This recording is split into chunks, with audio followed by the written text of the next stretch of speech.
Hello and welcome to Friday Fresh. I'm your host, Nali Wafula, and I'm so glad to have you back for part 2 of Okwi's fascinating story. Okwi Okoh is a media producer, creative, storyteller, and he's been taking us through his journey into creative entrepreneurship, the wins, the highs, the lows, all the good stuff. So we left off where Okwi found himself reporting breaking news from his hometown of Jos in Nigeria, an event that causes him to rethink his priorities and what he wants to do, and he decides to move back to Kenya. So let's get into it.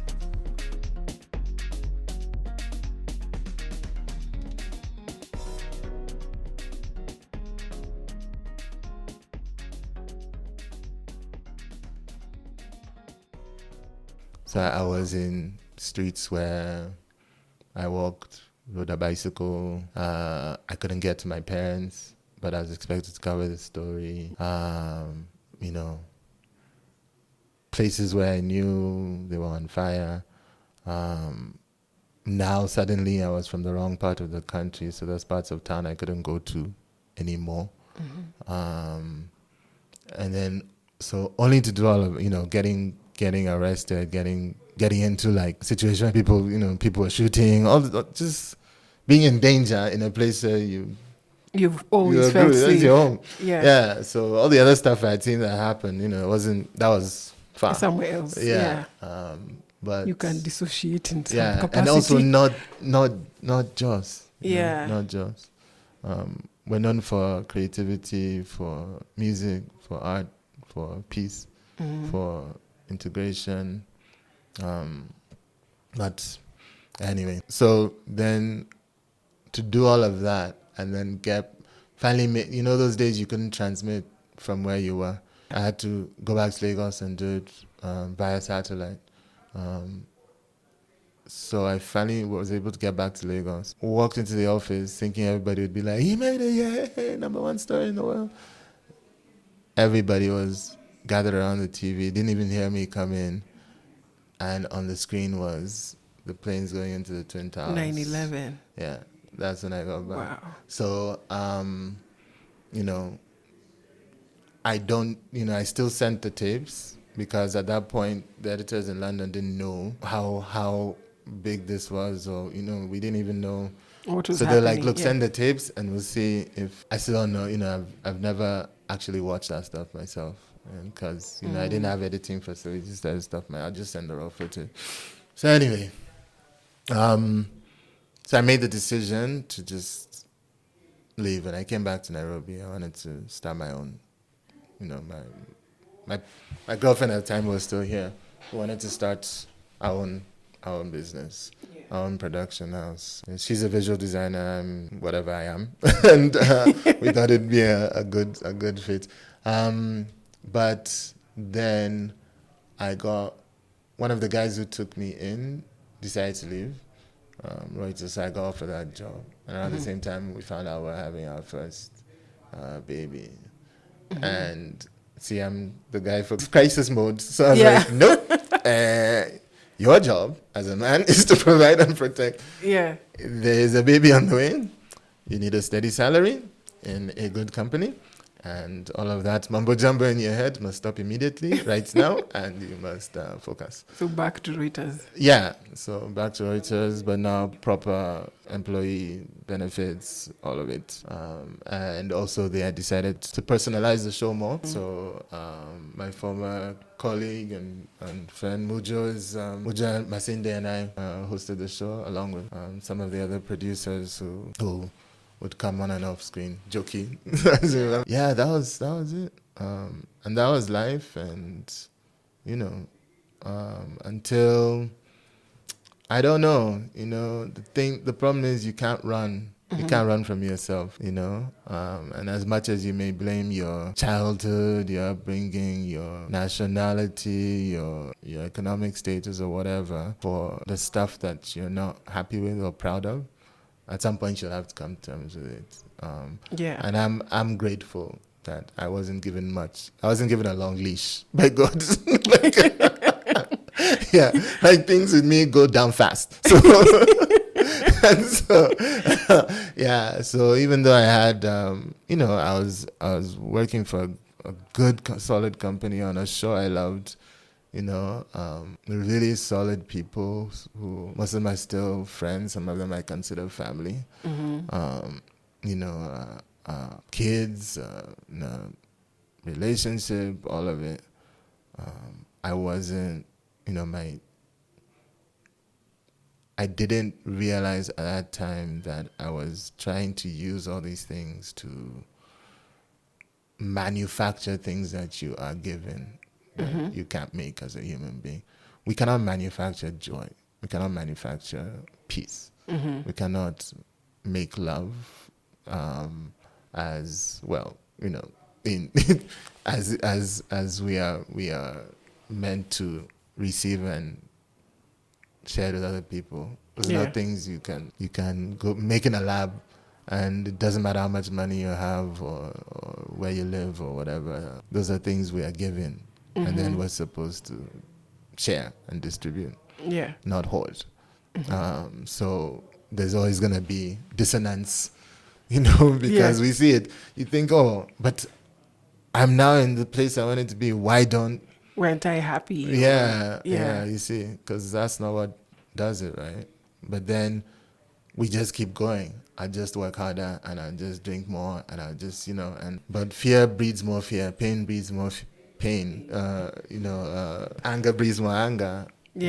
I'd never dealt with my insecurities from childhood or school. I never dealt with my anger issues, fear, all of that. And this was just like building up slowly. Perfect breeding ground for that kind of stuff.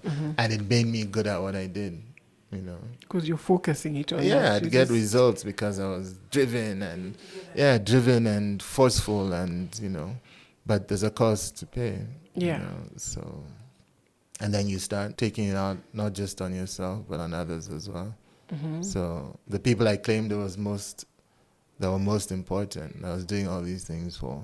The people I loved are the people I snap at the most, the people I'm not around or present for. I left, my daughter was 3 months old, I went to Iraq.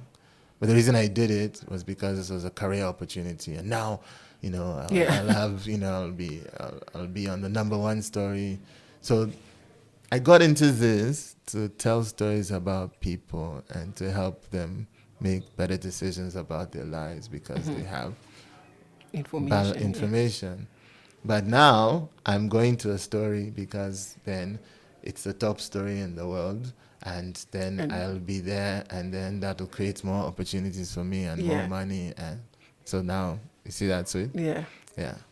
There's a cost to pay for that switch. Yeah. And I was paying it very heavily. I came across something, I don't know where, maybe it was just even God who just stepped into my consciousness once. It was just like, these children that you're trying to raise with fire and brimstone and, they'll only do what they see. And for some reason, it just terrified me because I couldn't remember the last time I looked in a mirror or the last time I spent time by myself or the last time I was willing to, because I just couldn't, I didn't like the stuff I was doing or how I was feeling or thinking. And that scared me because I'm like, if they're doing what they're saying instead of what I'm telling them to do, then what's it all for? So I just went through this whole stage where I was like, all right, I'm done. Let's go back to what we said we'd do. So we both quit, started our own business and all that stuff. But the delusions of grandeur, my God. Since I'm, really good at telling stories, then I should also be really good at running a business. Yeah. Right? Yeah. But and this is why I have such problems with our educational system. You've done business administration, right? No one tells you about Carrie. Who tells you? No one tells you about even financial literacy. When is it we really learn about money? When? Practically, and why don't we learn just like earlier? writing the notes? Because even when you give your child an allowance, all they know is every month money comes from somewhere. That's not business. That's not financial literacy. And when you have a regular client or a cash cow client, what's the first thing that happens? The bank comes to you and says, hey, would you like a loan? Because we see that you're making regular transactions, your business is doing well.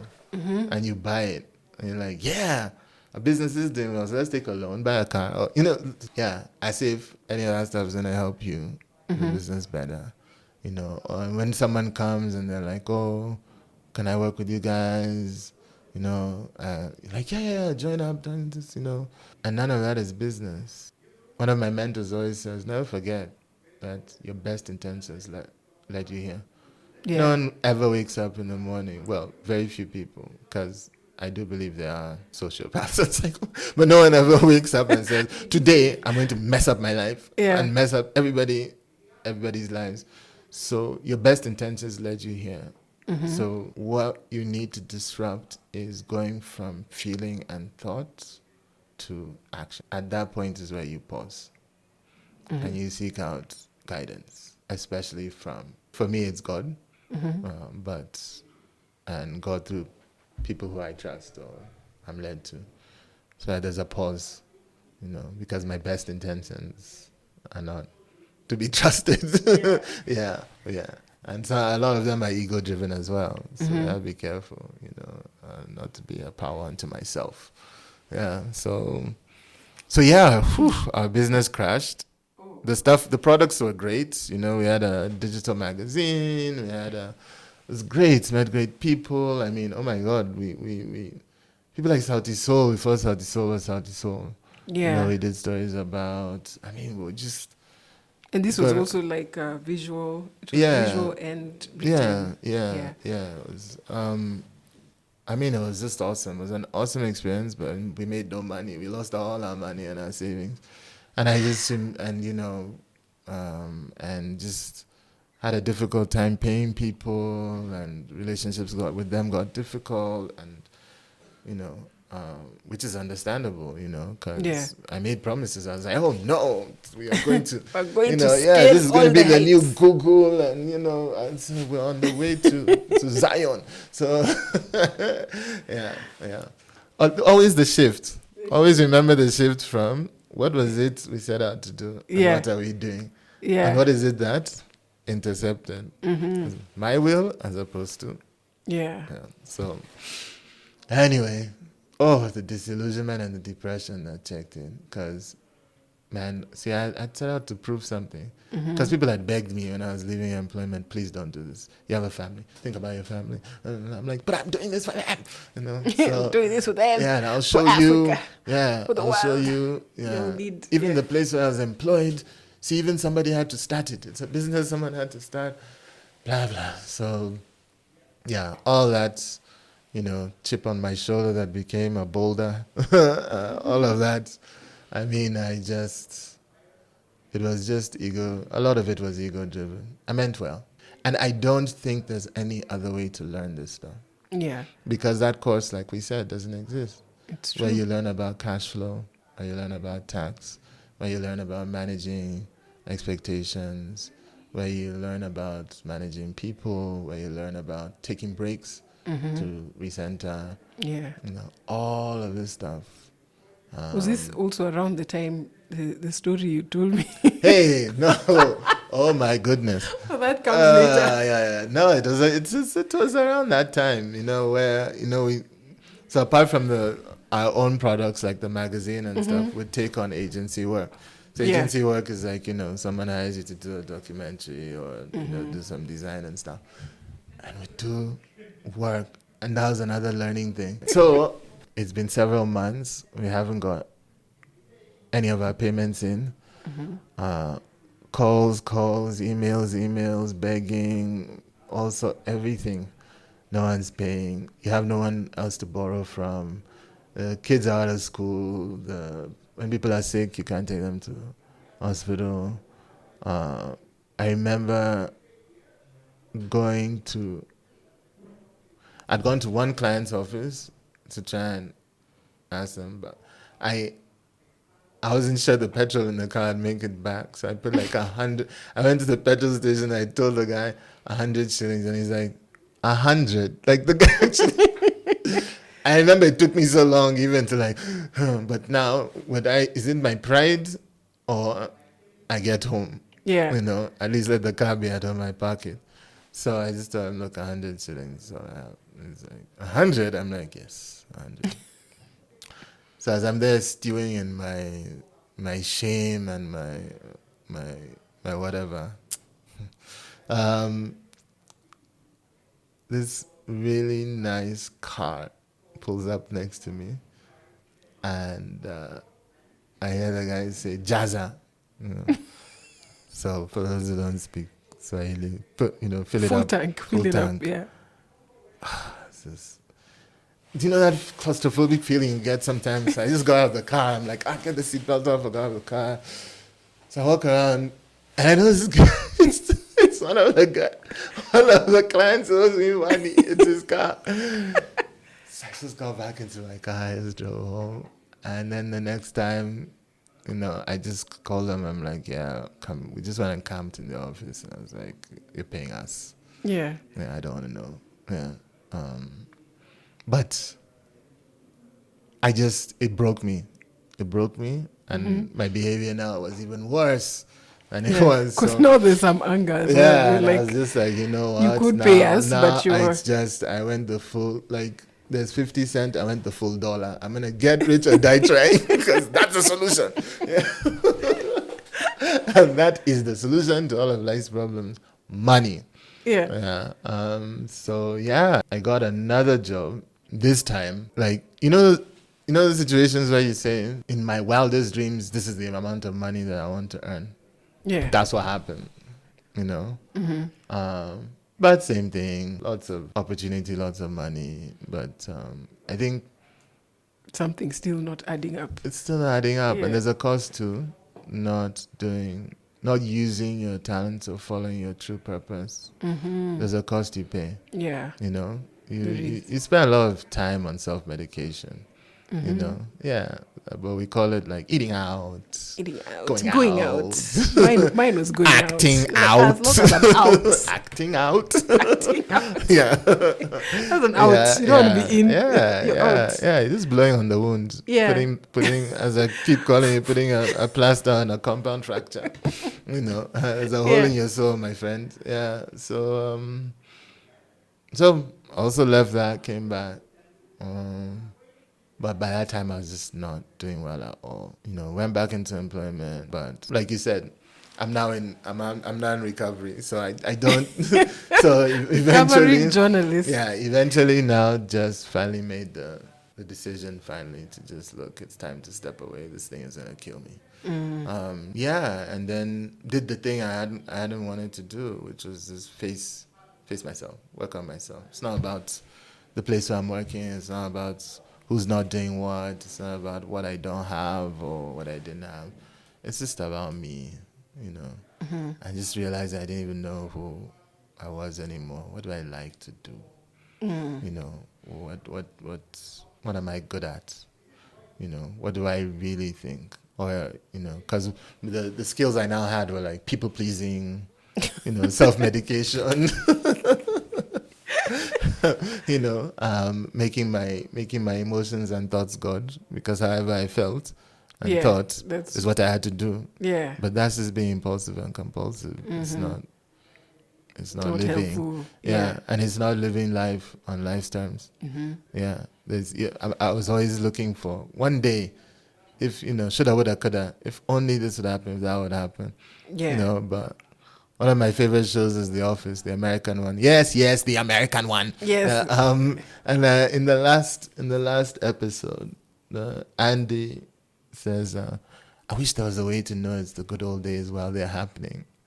Yeah, and I remember so that profound. thing hit him. It was a gunshot, because I was like, "Yep, all this stuff that people who are so much more spiritually enlightened than me call staying in the moment. That's what it is. Yeah. Just realizing that these are the good old days. Yeah. And it's really, the money I have is the money I have.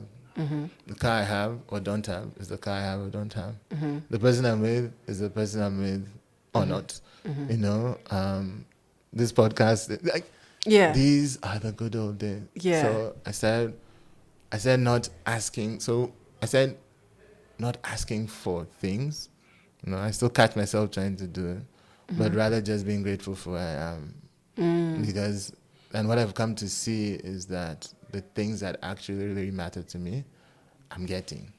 Yeah. Yeah. But I had to turn it around and start focusing on the ways in which I was processing my thoughts and emotions, you know.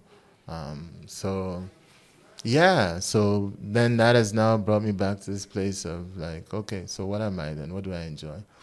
I love telling stories. I love telling stories. I love interacting with other storytellers. So sometimes that's in the form of training or sharing their stories Yeah. or collaborating with them. I love being an entrepreneur, especially within the creative economy, because when, like I said, if our superpowers are community and storytelling, then we have to figure out how to build business systems around those. Because the worst thing is when look at how the world works. You know, if you want to control people, you tell them a story. You know, or look at how much noise there is about the opening ceremony of the Olympics in Paris. Yeah. They told us a story. Yeah. Look at the impact that it's had. You know, so that's the power.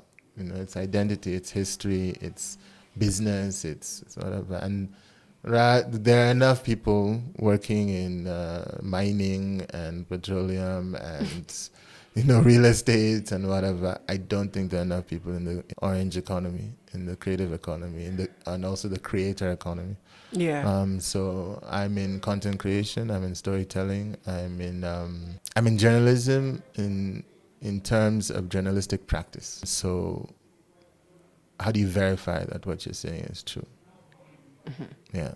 So, and how do you use data and verify?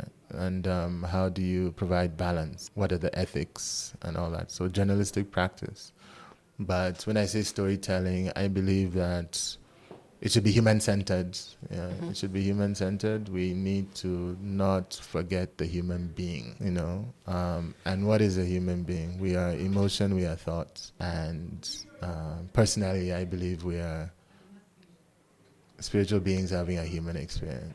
Yeah. So if you're not thinking through how do people feel, and how do I feel, and how do people think, because that's what controls our behavior and our perceptions. So there's a lot of talk and quite some great work being done around narrative change in Africa. But if people perceive things and act around things based on how they feel or think about that thing, how it makes them feel or think. So if our stories are not targeted at human emotion and human thinking, then they fail, right? Because that's where the trouble has come with what is said about Africa. Because then those stories of death and disaster and, the one track, Yeah. The they single elicit story. a certain, As Chimamanda said. yeah, but the danger of the single story. Exactly. Yeah. And it's not just with Africa. It's, anything. If you look at from tabloid to whatever is considered serious journalism, that single story, compare that to the justice system, where you're guilty you must have balance. Yeah. People must be given the full story in order to choose. But the amount of nonsense that goes around story and perception and Twitter Spaces and AI, is it AI or is it a real photo? Oh my gosh. It's all story. It's all storytelling. What do I want you to feel, think, and believe, and then do based on that? And so I see a lot of what's happening now is we're just triggering people because we're selling drugs.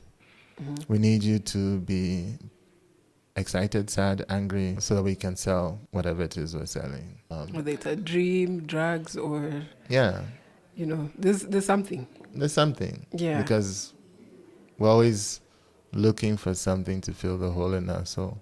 And a lot of the stories I see, or a lot of the stories I used to do, were giving someone popcorn.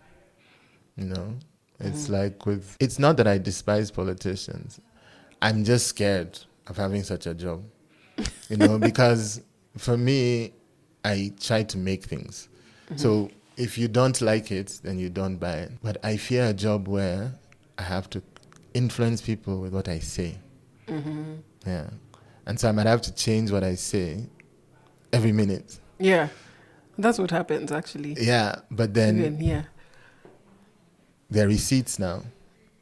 And it's in all forms and sizes. Yeah. There are chat GPTs that track your progress. There are Twitter spaces. There's Videos, AI TikToks, that can pull out what everything. you say. I mean, I'm like, man, just in my personal life, I'm still dealing with some of the lies I told. I don't know about like to millions of people. So as I'm saying, like, it's not I despise it. I'm just saying, whoo. Yeah. I don't know, man. Me, I. That's why I love entrepreneurs and creatives. I understand people who make things. So either buy it or don't. Either like it or you don't. That's fine, And also, when I think about how I can contribute, the places where I used to work, and I've had the blessing and the opportunity of working in some so-called, well-established or leading organizations. People don't leave them, but there's always a stack of CVs just piling up at the reception or at HR. And our universities are pumping out people every day. Yeah. But then we are still in a society in many parts of Africa where entrepreneurship is looked down upon, especially creative entrepreneurship. It's either looked down upon or it's skewed. It's skewed. Yeah. And also the support system surrounding it. Yeah. There's no structure, Exactly. so to speak of. And I've actually been saying how we really need to build community around being, because it's a lonely journey, And if you don't have people who are kind of going through it with you, you start thinking you're mad. Yeah. And you're the only one who's... But you're like, am I crazy? Yeah. Or even someone in that community needs to be the therapist or the counselor who tells going to the you wrong are people. Crazy, but it's okay. Yes, exactly. You're going to the wrong people and You're being meant like, to be I want crazy. to do this and this. And they're like, who does that? Yes. But it's because you're talking to people who are not in that mindset or don't understand what you're trying to do. But if you have community, someone will be like, yeah, do it. Yeah. I think you should, and it might be a very crazy idea, but it makes sense in that space. And that community includes people who are IP lawyers. Yes. We don't understand IP in Africa. And those who do aren't sharing. They're taking over. Yeah. But that actually, I'm recording this at Baraza Media Lab, and they usually have IP workshops, and they invite people like June Gishui, and they just talk to creatives about June. Yeah, she's the first person I came across that was an IP lawyer. Yeah. So I'm glad that's happening. So I'll take it back, but I'm the one who's ignorant. It's not that people are not sharing. very many people. But I think especially it just needs to out, be, so part of our community is talking about it. So I'll take that. That's my hit. Yes. People like me should be doing stories about what's happening in that space. So I'll take that one. We'll take it. That's both of us. Yes, that's on me. It's actually really important. And we've heard constantly about stories of like I'm blaming people again. People like us. Yeah, people should be. You should be doing. Why are you not? It's you. Yes, it's you who should be doing it. Exactly. Yes. So the stories about like African creatives who've had ideas or things stolen, and it's international, and they're like, you go in Africa, no one knows, but I can take this idea and present it as a designer brand or a bigger brand, and they end up getting the accolades. Yeah. Yet you've been creating this out of your own creativity and stuff. So that's why I think IP really needs to become, especially this advent of like AI and stuff being, you're posting your stuff online, you don't know who's like, oh, that's nice, I'll just pick that and use that here. So, but it's a big conversation, and it's a step we really need to take seriously. I think it needs to move past conversation actually, and that's one of the things that my partner and I are involved in now. And by God willing, no going back this time, because honestly, I'm done with rage, and I'm glad that there are people who have taken that up, who are expressing our anger, who are expressing our collective anger. Yeah. But it's not my role anymore because I have covered people, and this is something my close friends have heard me say. I've covered people go from activist to being activated upon to being acted upon. Okay. Yeah, like in my career, I've covered people who were being tear gas jailed or whatever, but then who at some point had to run for their lives Yeah. because they turned into the thing they were fighting against. So principles before personalities. Something's wrong with us. Us. Something's wrong with us. Yeah. Because as much as I don't judge people, I cannot tell you that if I went in there, I wouldn't do the same thing. I can't promise you that. Because like I've just told you in this story, what happened to me when I started getting money and the things I thought would help me become who and what I wanted to be. Yeah. Yeah. You start now chasing after the money. Yeah. And So there's prestige of the title. Yeah. You know, you want to be. Yeah. So what are the principles that are at play here? You know, which is that switch we also always see with like the people who go into politics and you're like, this is our person, they're going to represent, they've been representing our stories. Personalities. And then the next thing you're seeing them and you're like, wow, you turned into that typical politician. Principles. Yes. Yeah. So, and this is why I go back to the whole thing around entrepreneurship. I think we get it right as Africans. No one's coming to save you. The world doesn't owe you anything. You know, whether you're in a socialist country or not, where everything is paid for, including your sleep. You know, but I mean, which I'd love to live in. But I believe that we need more people out there creating jobs for like 10 people, 20 people. Yeah. And why I say that our view of entrepreneurship is either skewed is because, you see, like now you can tell your parents that you want to be a musician because, Burna Boy, Davido, Tiwa Savage, Sauti Soul, really? So in order to be a musician and be an artist, you must be rich. So once again, we're doing the thing where, I remember being told once by an editor, I don't want any business stories unless the turnover is like $10 million. Wow. I'm like... So only Dangote... They are solving they started this business because they're solving a problem that's been there for... It's like it's been accepted that this is just how we live. This person has built an enterprise around this and is economically empowering people in the community, and it's scalable. Yeah.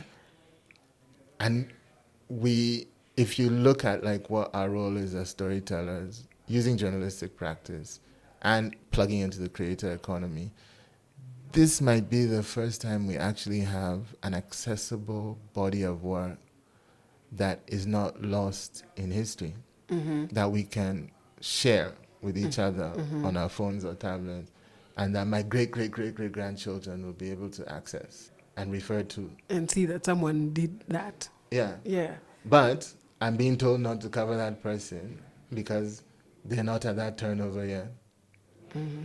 But then now when they get it, do you think they'll talk to me or to the BBC and CNN? Of course they will. Or will they be like, oh, you guys got what we were trying to do, and you've been with us, storifying us. So you get us, we get you. This is mutually beneficial. You're growing, we're growing. Yeah. That's community, right? Yeah. And that's storytelling. That's our superpower. Yeah. But we're not allowed to do it within certain spaces. So we create our own. So the community you're talking about, our own creators, is there must be people, lawyers in there, There must be accountants in there.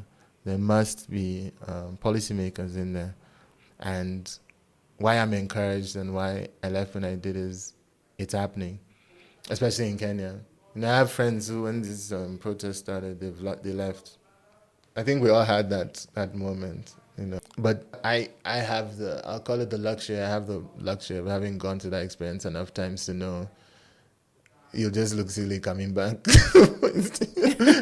After everything, the dust has settled. Yeah, because if you look at what's happening in Africa now, we're past the point of no return. Yeah. So I totally agree. you can't, and this is what, I guess we're going to talk about next. You have to decide what your measures of success are. Yeah. Just like with education or whatever, we cannot have standardized measures of success. You cannot tell me that for business to be successful, they have to be making this. That's fine. That's like you having your music awards and me having mine. Mm-hmm. So I can say that, this artist is the best in the country, and you can, fine. But so for me, my measures of success are different, but it takes getting to actually know who you are and what you've been given and what you're meant to be doing. Mm-hmm. And then you define what the success will be, or let it be defined by something bigger than you. Mm-hmm. Yeah. So rather than us all trying to work for these companies where no one leaves. No one leaves. Or they're It's- getting laid off because, Do you see? Because you're not safe there either. Where? You're not safe there either. Yeah. I remember the shock of being in this, those managers you look up to Yeah. who they have an expense account, they live in this. I was like, when I was studying, I was like, yeah, So one of you these wanna days be- it'll be me. Yeah. And I remember the day that guy was like, go, and he broke in tears in the office. I remember in my head thinking like, why? Not why is he crying because men shouldn't cry. That's just nonsense. Because me, I cry a lot, and I'm a man. Yeah. But what is the disaster? Sorry. Because I just started laughing because I was thinking, why are you crying? yeah. Okay, go on. Why are you crying? Why are you running? But I mean, like, I couldn't understand why he was so. I'm like, surely he has savings and investments and things until later I realized this guy is living by the day, because he was never. Is this gonna get better? Right? Yeah. Yeah. But then the real thing for him was like, what am I going to do now? And he had no plan. Because you're institutionalized. Mm-hmm. Just like my parents' generation. Except if you grew up in an African country where you had to have like 10 side hustles. And side hustles and Yeah. growing things in the farm that are transported by a bus every month. Yeah, like Kenyans are sweating because they've been told structural adjustment program. I heard that in the 80s. I remember. So I was just like, woo! The guy's like, what's that? And I'm like, come, I tell you. So this is this is where you can't. Yeah, so this is where you can't, eat this, you'll eat this. So yeah, but then what it did for us is we're just entrepreneurially inclined, and that's what we need to be. Mm-hmm. Because we need to create opportunities and jobs. We cannot leave it to the government or leave it to one company to grow bigger. Yeah. Like, oh God, please bless Safaricom. Okay, fine, but now They're not leaving Safaricom. But do you get what I mean? Like, Safaricom. that's not going to be, Yeah. that's not going to be enough. Mm-hmm. And that's not, the thing that, according to my beliefs, when it says we're created in God's image, it's creativity. Mm-hmm. It doesn't matter if you're a mathematician or whatever. Even scientists will tell you, they'll come up. If you study like Einstein, there's a point where you reach where you'll be like, I don't have an explanation or understanding past this point. There's something bigger than me here. Yeah. Mathematicians will tell you that as well. Like, at some point, it just becomes like, I reached the end of my brain. yeah, my human capacity to understand is something bigger at work here, and that's where I leave it, because, Yeah. But, so, when we need more entrepreneurs, we need more small, medium businesses, and for me, it's around creative pursuits, because once people lose their storytellers, in whatever form, because if you look at our cities, the way this is structured or designed, what does that tell you? you know. But I've been to places where a visual storyteller has put that city together, from to the walkways, the colors that are in the code, the all of it. And when the sense of peace or excitement or whatever I felt in those places is because of the story I'm being told by the way the building was designed. So would you call that architect a storyteller? Not necessarily, but that's what's happening. Yeah. You know. So yeah, that's. So let's get to the last question. Sure. Because you answered my questions before I asked sorry. them. Yeah. So, so the last question would be, okay, how do we prevent burnout? And how do we remember to celebrate the wins as a creative entrepreneur? Yeah. Yeah, burnout. Whew. Okay.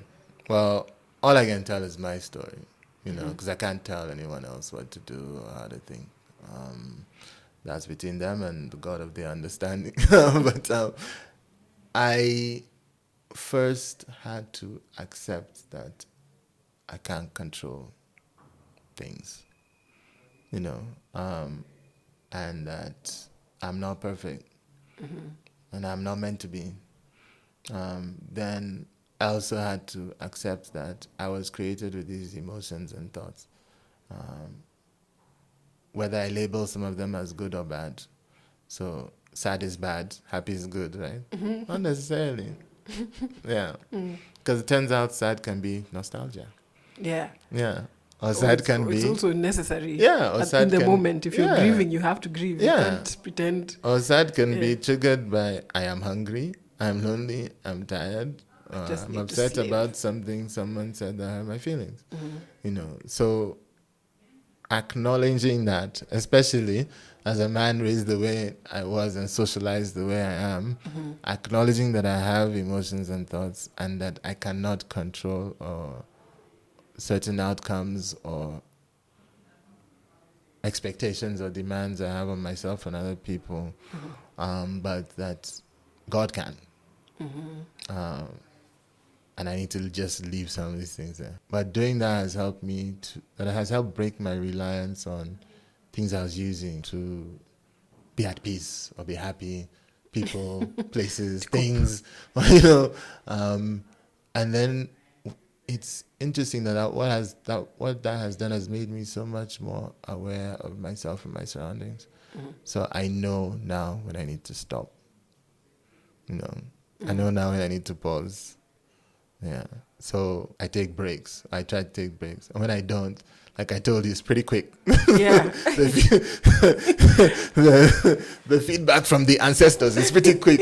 My friend, can you sit down? Yeah. So, so it's and taking a break can even just be sitting still, which I told you I wasn't able to do before. Yeah. But I can do that now. You know, I can sit and I like sunsets, I like sunrises, I like, you know, nature. So even if all I can manage is 10 minutes or, you know, yeah, my sons and I can go garden, I go for a walk, listen to music I like. Yeah. It's those kinds of intentional breaks. Or even just calling someone. I don't like asking for help. Yeah, I feel like I have to entertain you or everything is transactional. But I have people I can actually call now and just talk to, you know. And then, like I said, practicing gratitude has been a game changer for me. For someone whose self-will is so strong, who has because stories go both ways. I also tell myself stories. By now, you should have been here. Or you should be doing this, and this is how you should feel, and this is how, you know. But gratitude to God, to other people, has really helped me let go of control. Yeah, I'm not meant to explain everything, neither am I meant to understand everything. Yeah, I'm just meant to do my best in certain ways and then wait for the next best thing to be revealed to me. And not everyone has to like me, you know, and, you know, and not everything will go the way I want. It's not meant to. And I'm not meant to be happy all the time. And not everything is supposed to be exciting and thrilling and blissful. That's drugs. That's an ecstasy not right life. there. Yep, that's not life. That's not life. Yeah. Life for life. Yeah. But as long as we can do things in response to the things that happen around us that are rewarding and meaningful to ourselves and other people, then I think it's okay. That's exactly where we're supposed to be. And then we get the things given to us that we can't manufacture and we can't make, but keep trying to. Yeah. Okay, that's it. That's it? That's it. That's all? Oh, no, but I have like the 5 questions I'm supposed to do at the end. So. Okay, let's do it. I'm ready. 5 questions for Okwi. I didn't know about these though. The reason why I talk so long and so confidently is I had an idea about the other stuff. This is new. This is new material. These are for shaking it Why off. was the script not after brought to going my deep. trailer the night before? So Trailer. yeah. These are for shaking it off after the All interview. right. So All right. we just want to know a little bit about Okwi. So Okwi, tell us what your favorite food is. So, rice, stew, and beans. But the Niger one, and only Nigerians The will know when spicy I one. say it's from the buka. Like, it's from the... was it kibanda? Like the one that's The Kabadaski one. the one that's just smoky and like, Hot. with 2 meats, like 2 pieces of meat. Uh-huh. Yeah. Okay. Otherwise, the one my mother makes, that's all. Nice. Okay, favorite song of all time. Ooh. Pick one. Oh. Don't be like, My goodness. that's one song. The one I'm listening to at the moment, because that's impossible for me. I just can't. Okay, what song describes where you are right now in life? There is there's a song called "Loved" by Leslie Odom Jr. But I don't like the original version. But he went and did this thing. He did this version with this group called the Gaia Collective, where they just get people together like to sing. But the version he did with them, I was just like, oh my goodness. This is like a conversation with God. Yeah. There's lyrics, and the lyrics just hit me like, Okay. yeah. I'll get it. I'll put the link for people to because also as have someone a who, listen. I struggle, I shouldn't because it's not my problem. But I do struggle sometimes with like regrets, guilt, shame about decisions I made around money, It's human. relationships, Yeah. all that stuff. No, but you see, when you have such strong self-will, you think you should have done everything perfectly, right? Yeah, you're not a human being. You're the one. You're the one. I'm him. Yeah. Of the first body. I'm telling you. Yeah. Yeah. So sometimes I have my imposter syndrome is off the roof sometimes, But when I listen to that song, it just reminds me, it's just supposed to show up. Just show up, and I'll take care of the rest. That's how faith trust works. And like I talk about creative entrepreneurship. Entrepreneurs will tell you, you can... I was laughing with some friends this weekend. And they're all in business. And they're like, it's so funny when guys compliment us and they're like, you guys, you're so far, huh? You're such a visionary. Like just seeing how things were gonna go and then putting all your ducks in a row. You plan things and it's like, Right. Yeah, it wasn't like I was driving past and I was like, wait, there's no shawarma stand in that. Yeah, that's how it works. Yeah. One of my, oh gosh. Okay, question number 3. Yeah, sorry. Yeah. Okwi, Yeah, take yeah. us down a long road. I told you stories. Yellow brick road. Stories. Yeah. Question number 3. What movie is your favorite of all time? Or what's the most recent movie you watched that now is like in your top list? Okay, I'm gonna go with the what is the title of this thing? Walter Mitty. It's a Ben Stiller movie. The Incredible Life of Walter Mitty. Something. I can't remember the exact. The Incredible Life of Walter Mitty. Yeah. That's not the title, though. That's not the right title. Yeah. I told you, the way my brain works. Birthdays, names, whatever. Yeah. Yeah. So now I'd have to go check Ben Stiller, Walter Mitty, and all of them would come. Let me check. I'm sure I'll find it. The Secret Life. The Secret Life of Walter Mitty. Yeah. Okay. Yeah. So The Secret Life of Walter Mitty. Yeah, it has all those like journalism, but Love it. meaning I'm of watch it life today. and making supposedly drastic changes, but turns out it's just small little incremental things that have butterfly effect. Anyway, You The got Secret it. Life of Walter Mitty. Okay. Um, What's your favorite place to go relax? It could be a vacation spot. It could be somewhere in the city. It could be, in your house even. this is very vague, but one of the reasons why I love Kenya so much is I'm an hour away from a big mountain and an ocean. And the views around Mount Kenya and the Indian Ocean are just something else at sunrise and sunset. Because I'm the kind of person who, the magnitude and the mystery of nature just stops me. So that's when my mind will stop and, my emotions will, and I just feel. Calm down. Yeah.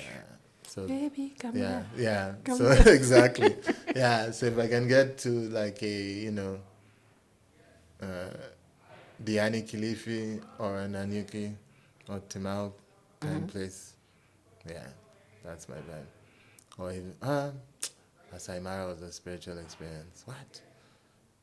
Oof, yeah. Beautiful. Mm-hmm. Okay, the final one and my favorite book recommendation from Okwi Okoh. Tell us. Oh my goodness. The Oga at the top will tell us what his favorite book is. That is a tough one. I want to read The Famished Road again. I want to go back. I want to read it again. The Famished Yeah, something is Road. calling that. Famished The Famished Road by, Road, yeah. Ben Okri. Yeah, Yes. I want to go back to it. Yeah. I remember reading it in Shags and I Yeah. really got into it. 'Cause Yeah. It's like one of those books you need like a lot of quiet, a Yeah, lot of exactly. vistas. Yeah, but it's been calling me recently. Yeah, Yeah. It's been that's a calling good me. book. So the thing I was trying to tell you before, one of my closest friends, is on vacation right now. He's never worked for anyone. He's always been an entrepreneur. But while I was telling you the connection between like being an entrepreneur and your sense of God and your sense of purpose, he is the most, for lack of a better word, optimistic person I know. The things we have gone through, but he'll just be like, well, right, so. Well, let's continue. And I'm just like, no, I'm going to need 6 months of intense depression and self-hatred and possible, self-destruction before I can even think about the next thing. Yeah. But he'll just, Brush it rally over. himself and move forward. I just is just having an incredible life, But with me just cowering over there like, oh no, I can't ever leave this house again. No. Yeah, so, yeah, let's do the thing. So thank you so much for joining us on the Friday Fresh podcast. And thank you, Okwi. You can say something. Say bye. Say... Yeah, no, I mean, like I said at the beginning, it's just so inspiring and so meaningful, to go from hearing you talk about this. And I remember you were anxious, you weren't sure the right thing to do, how you're going to figure it out. To be sitting here on a Friday morning, Yes. two Africans, not in an office somewhere with someone say, what? Breathing down Who your allowed neck. you to go and photocopy? but we're like recording a podcast, and that's what we do. Yeah. And so thank you for following it up, for keeping at it, and doing what you had to do, That's amazing. Thank you. Thank you. Yeah. So thank you so much for joining us for part 2 of Okwi Okoh's story. I hope this was edifying for you as it was for me. I learned so much, and there were a few things that stood out for me, including community and storytelling being our superpowers as Africans, as well as also being true to yourself and to your calling and what you want to impact the world as. Let me know what you thought and what really stood out for you in this episode. Share it in the comments below. You can also share it on my Instagram at theafinado.com. and also on our TikTok, although I'm still working on that. So glad to have you listening and enjoying this episodes, and there'll be more to come. Like, subscribe, and share.